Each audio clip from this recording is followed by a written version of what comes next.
सियासी समीकरण है वो आपने पूरा समझा दिया। ऋषिकेश, अब यहां पर ओवैसी भी लगातार ताल ठोक रहे हैं सीमांचल के इलाके में, जिस तरह से लगातार अब वो यात्रा कर रहे हैं। कोशिश महागठबंधन से जुड़ने की उनकी लगातार जारी है, लेकिन समझ ये नहीं आ रहा ऋषिकेश कि महागठबंधन को दिक्कत क्या है, और अगर ओवैसी एक बार फिर तो नुकसान यहां पर किसका होता हुआ नजर आ रहा है?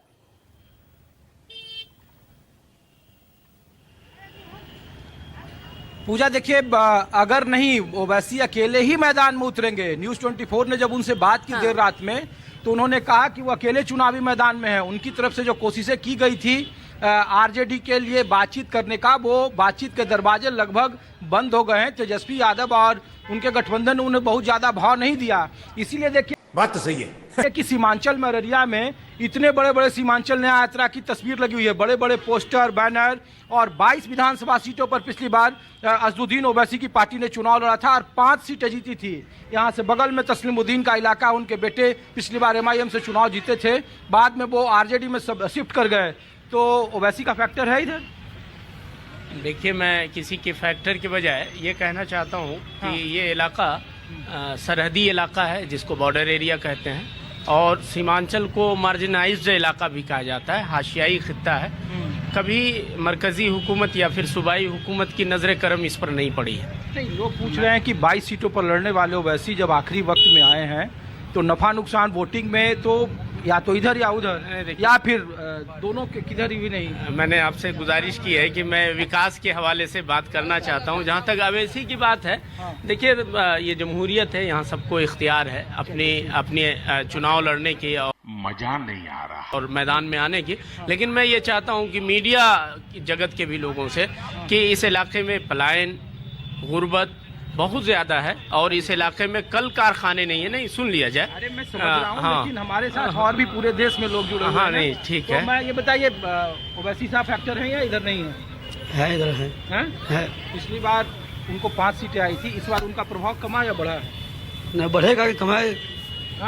बढ़ेगा, ओवैसी साहब बिल्कुल बढ़ेगा। बढ़ेगा, बिल्कुल ही बढ़ेगा। तो नुकसान तो इससे महागठबंधन को है ना, राहुल गांधी और तेजस्वी यादव के गठबंधन। जिसको है गठबंधन को तो कह दिया गया था, मतलब साथ में ले लिया जाए, तो नहीं लिए। तो जहाँ तक उनका फील्ड हो रहा है, काम होगा उनके लिए आगे। गठबंधन को तो बार बार बोला जा रहा है कि आप अपना दरवाजा खोल दीजिए। वो तो दरवाजा नहीं खोल रहा है, वो तो बंद किए हुए खुद को, तो वो तो उसकी मर्जी है। हम तो उसके आगे तक दस्तक दे रहे हैं। ये बड़ी अच्छी बात है। बताइए। ओवैसी साहब पक्का पक्का कोई नहीं रोक सकता। तो देखिए, ये आम लोग हैं पूजा, और मैं जहाँ पर हूँ, ये यहीं पे, ये चौक पर ही थोड़ी देर के बाद ओवैसी साहब आने वाले हैं। यहाँ पे देखिए बहुत सारे लोग हैं, तो मैं कोशिश करता हूँ अगर कुछ लोगों से बात हो जाए। बताइए भाई साहब, ये ओवैसी साहब फैक्टर है न्याय यात्रा का? सरपंच साहब से बात बताइए, क्या कहना चाह रहे ओवैसी साहब फैक्टर हैं चुनाव में? किसको नफा, किसको नुकसान दे रहे हैं?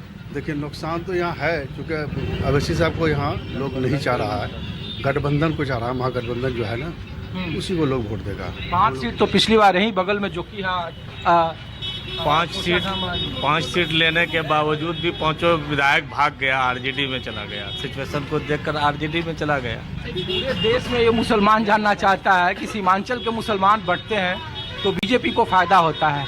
तो लोग कह रहे हैं कि आरजेडी गठबंधन में उन्हें क्यों नहीं ले रही है, बिखराव क्यों है सीमांचल में? आरजेडी को लेना चाहिए, AIM को अपने क्या कहते हैं गठबंधन में लेना चाहिए उनको। आरजेडी को लेना चाहिए, ओवैसी को साथ में गठबंधन लेना चाहिए गठबंधन में। आप बताइए भाई साहब, क्या बोलेंगे? ओवैसी साहब किसको फायदा, किसको नुकसान है सीमांचल? ओवैसी साहब तो चाह रहे हैं कि बीजेपी को जिताने के लिए। जो यहाँ महागठबंधन का सीट, जिसका टिकट बनेगा उसी को वोट मिलेगा। यहाँ आप बताइए। यहाँ तो ओवैसी साहब सिर्फ वोट काटते हैं। अगर उसको हम 10 सीट भी दे देंगे सीमांचल से, वो सरकार नहीं बना पाएगा, और नतीजा ये होगा कि सीमांचल वाला को पीछे से भोगना पड़ेगा। ठीक है। और यहाँ गठबंधन का हवा चला हुआ है।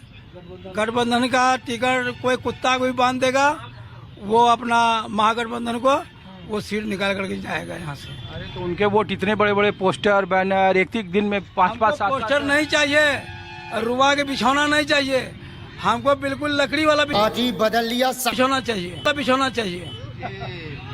पूजा देखिए, मैं इसीलिए आपको ये जिस चौक पर हूँ, ये जोकीहाट, यहाँ से कोचा धामन, बहादुरगंज, ये वो सीट है जो पिछले बार असदुद्दीन ओवैसी ने सीटें जीती थी, 5 सीटें जीती थी। और लोकसभा में भी बड़ा आपको हैरानी होगी पूजा कि भले ही कांग्रेस जीत गई किशनगंज, लेकिन 5 विधानसभा में से 4 में से 2 विधानसभा ऐसी है जहां असदुद्दीन ओवैसी को नंबर 1, वहां बीजेपी और महागठबंधन के लोग दूसरे और तीसरे नंबर पर थे और अंतर आधे से ज्यादा वोट का था। तो ऐसा नहीं, असदुद्दीन ओवैसी बार बार कह रहे हैं कि गठबंधन में उन्हें क्यों नहीं शामिल कर रहे हैं, लेकिन एक बात जरूर है कि वोट अधिकार यात्रा और एसआईआर को लेकर जो राहुल गांधी और तेजस्वी यादव और महागठबंधन ने जो कोशिशें की थी उसका असर भी है। 2020 जैसा विधानसभा चुनाव इधर नहीं है।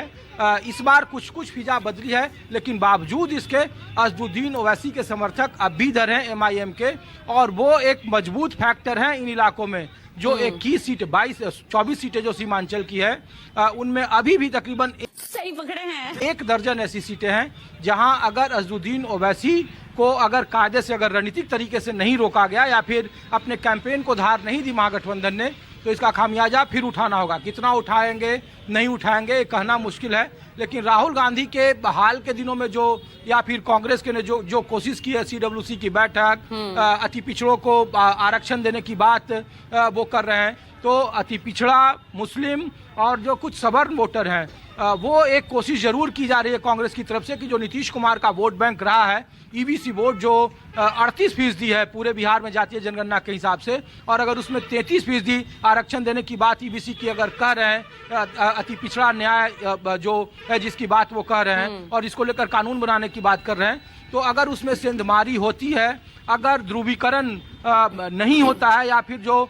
विपक्ष के वोट का बिखराव अगर रुक जाता है, अगर बिखराव नहीं हुआ, तो फिर लड़ाई बेहद नजदीक होगी। क्योंकि मजा आएगा ना भिड़ो। प्रशांत किशोर भी जिन इलाकों में मैं गया था, बेतिया, मोतिहारी, चंपारण के इलाकों में, उधर प्रशांत किशोर के भ्रष्टाचार के मुद्दे का काफी जोर है और उधर की 21 सीटों में से 17 सीटें एनडीए गठबंधन के पास है, बीजेपी का वो गढ़ है। और उधर के जो कैंडिडेट हैं, जो मुद्दे हैं, चाहे वो संजय जायसवाल का देख ले या फिर रेणु देवी वहां से डिप्टी सीएम रही थी, इन इलाकों में उनके एंटी इनकम्बेंसी, एक सीट पर 4 विधायक हैं एनडीए के बीते 4 टर्म से, तो उनके खिलाफ एंटी इनकम्बेंसी भी है। वहां प्रशांत किशोर एक बड़ा फैक्टर भी है।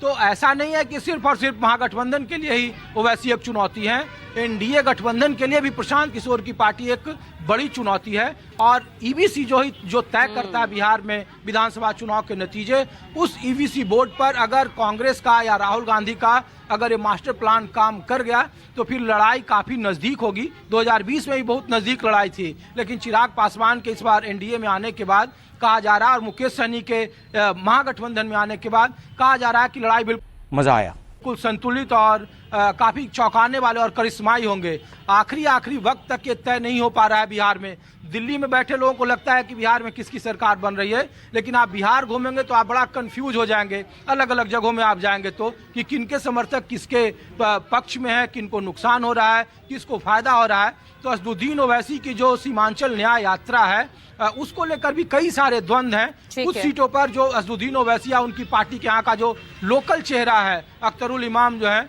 वो अभी भी एक फैक्टर हैं और इन इलाकों में उनके भी समर्थक हैं, इसमें कोई दो राय नहीं है। वोट में कितना तब्दील होता है, आखिरी वक्त में क्या समा बंधेगा, सियासी ये कहना मुश्किल है। लेकिन असदुद्दीन ओवैसी अगले 4 दिनों तक सीमांचल में रहेंगे और पूरी कोशिश है, एक दिन में वो 8 सभाएं कर रहे हैं। सुबह कल रात में 10 बजे तक वो सभा कर रहे थे जब हमारी उनसे बातचीत हुई और जब उन्होंने कहा कि वो अकेले चुनावी मैदान में उतरेंगे। समझ रहे हो? और हमने पूछा कि क्या आप सिर्फ सीमांचल में लड़ेंगे, क्या आप एनडीए गठबंधन के खिलाफ उम्मीदवार उतारेंगे, चंपारण में, तिरहुत में, शाहाबाद में। उन्होंने कहा कि वो सब जगह उम्मीदवार उतारेंगे, आप थोड़ा धैर्य रखिए, समय का इंतजार करिए। पूजा, चलिए थोड़ा धैर्य रखिए, समय का इंतजार रखिए, और ये समय ही बड़ा बलवान होता है। कब यहाँ पर वोटर्स का दिल बदल जाए ये भी पता नहीं चलता। अब यहाँ पर मुद्दे हावी रहेंगे या फिर जात पात पर ही यहाँ वोटिंग होती नजर आएगी, ये देखना होगा।